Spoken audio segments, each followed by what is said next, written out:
ಪಿಶಾಚಿಗಳು! ಅಯ್ಯಯ್ಯೋ, ಪಿಶಾಚಿಗಳಿವೆ ಕಣೋ.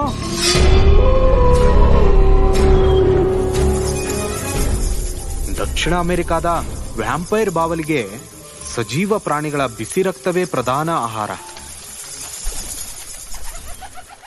ತೇಜಸ್ವಿ, ಇವತ್ ನಾನು ನಮ್ಮ ತೋಟದಲ್ಲಿ ಯಾರು ಈವರೆಗೂ ನೋಡಿಲ್ಲದ ಒಂದು ಹೊಸ ಹಕ್ಕಿ ನೋಡಿದ್ದೇನೆ.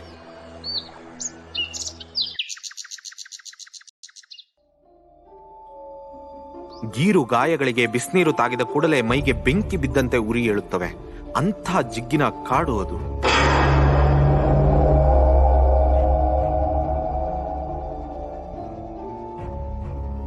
ತಾಯಿ ಜಿಂಕೆ ಹೋಗ್ತಾ ಒಂದೇ ಒಂದ್ಸಾರಿ ಮುಂಜಮ್ಮನ್ ಕಡೆ ತಿರುಗಿ ನೋಡ್ತು. ಅಯ್ಯ, ನಂಗ ಚೆನ್ನಾಗ್ ಗೊತ್ತಾಯ್ತು ಏನೋ ಹೇಳಿ ಹೋಗ್ತಿದೆ ಅಂತ.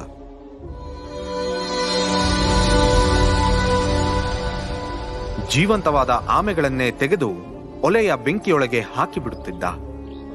ಉರಿ ತಾಳಲಾರದೆ ಮೈಯೆಲ್ಲ ಬಿಸಿ ಬೂದಿ ಮೆತ್ಕೊಂಡು ಹೊರಗೆ ಬರುತ್ತಿದ್ದ ಆಮೆಯನ್ನ ಅವನು ಮತ್ತೆ ಬೆಂಕಿಗೆ ತಳ್ಳುತ್ತಿದ್ದ. ಏನಾರ ಆಗ್ಲಿ ನಂಗೇನು, ಒಟ್ನಲ್ಲಿ ನನ್ನ ದಾರ ಇನ್ನೊಂದ್ಸಾರಿ ಮುಟ್ಟಿದ್ರೆ ಅದ್ ಸತ್ತು ಸುಣ್ಣ ಆಗ್ಬೇಕು. ದೆವ್ವ ಸತ್ತು ಪಿಶಾಚಿ ಆಗ್ತದೆ, ಪಿಶಾಚಿ ಸತ್ತು ರಣ ಆಗ್ತದೆ, ಮತ್ತೇನಾಗ್ತದೆ?